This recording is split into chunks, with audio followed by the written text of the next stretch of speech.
और इधर देखिए, यहां पर अब इस मामले पर सियासत जोरों पर है। राज ठाकरे और शिवसेना आमने सामने है, लेकिन दूसरी तरफ रामनवमी पर मध्य प्रदेश के खरगोन में हुई हिंसा की घटना को लेकर कांग्रेस के नेता दिग्विजय सिंह का एक ट्वीट उन पर कैसे भारी पड़ गया, ये आपको बता देते हैं। दरअसल हिंसा की एक गलत तस्वीर उन्होंने पोस्ट की, जिसे लेकर दिग्विजय सिंह के खिलाफ एफआईआर दर्ज कर ली गई है। पूर्व सीएम दिग्विजय के खिलाफ नर्मदापुरम में सांप्रदायिक सद्भाव बिगाड़ने का मामला दर्ज हुआ है।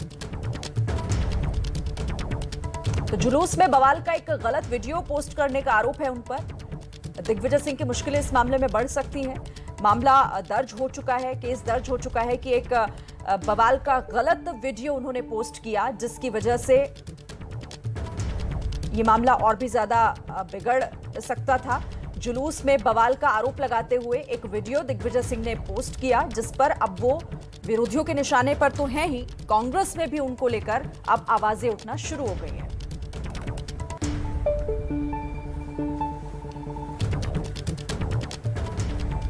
और देखिए, इस ट्वीट कांड में दिग्विजय सिंह की पहली प्रतिक्रिया आई है। क्या कुछ दिग्विजय सिंह ने कहा है वो भी हम आपको बताते हैं, लेकिन ये पूरा मामला शुरू हुआ था एक ट्वीट को लेकर, जिसमें दिग्विजय सिंह ने ट्वीट किया, एक तस्वीर, एक वीडियो ट्वीट किया, जिसके बाद उसको फेक बताया जाने लगा और आरोप ये लगे कि जो माहौल है वो बिगड़ सकता है। अब दिग्विजय सिंह ने क्या कुछ कहा है, इस पर पहली प्रतिक्रिया क्या दी है, वो आपको सुनवाते हैं। करके आरोप बीजेपी की तरफ से लगाए हैं और इसको लेकर एफआईआर हुई। प्रेम सद्भाव फैलाना, अगर फैलाना, उन्माद फैलाना है तो सर, आपको लगे कि एजेंडा चलाया जा रहा है बीजेपी का आपके खिलाफ? पूरे देश में। आपके खिलाफ? मेरे खिलाफ फर्क नहीं पड़ता, पूरे देश में।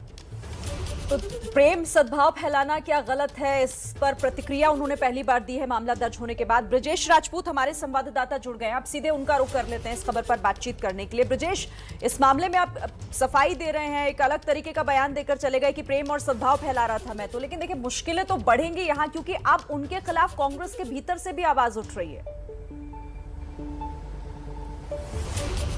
बिल्कुल सही कहा आपने जिया कि मध्य प्रदेश में फिलहाल तो दिग्विजय सिंह घेरते हुए दिख रहे हैं। बीजेपी ने उनको चारों तरफ से घेर लिया है। एक नहीं बल्कि 5 शहरों में उनके खिलाफ एफआईआर हुई है। साथ ही अब कांग्रेस में भी उनके खिलाफ आवाज उठने लगी है।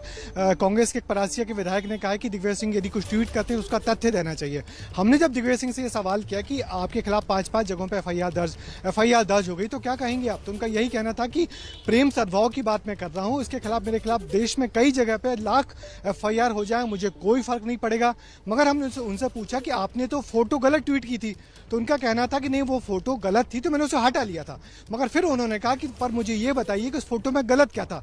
मैं तो उनसे सवाल पूछा हूं, क्या किसी एक धर्म के लोगों को दूसरे धर्म की मस्जिदों पर चढ़कर इस तरह के झंडे फहराना उचित है क्या? ये मैंने सवाल पूछा था जब मुझे लगा कि इस मामले में ये मध्य प्रदेश का फोटो नहीं था, मैंने फोटो हटा लिया। मगर मेरा सवाल गलत नहीं था और इस सवाल को लेकर यदि मुझ पर एक नहीं बल्कि लाखों एफआईआर हो सकती हैं तो मैं उसके लिए तैयार हूँ, ये दिग्विजय सिंह ने कहा है। और उन्होंने ये भी कहा कि मेरे खिलाफ पूरे देश में एजेंडा चलाया जा रहा, हो सकता है देश के और जगहों पर भी मेरे खिलाफ एफआईआर दर्ज हो जाए। ये वो कह के बस थोड़ी देर पहले भी इंदौर निकले हैं।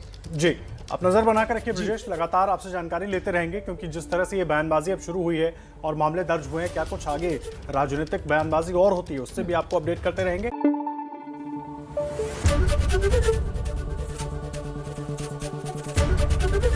एबीपी न्यूज आपको रखे आगे।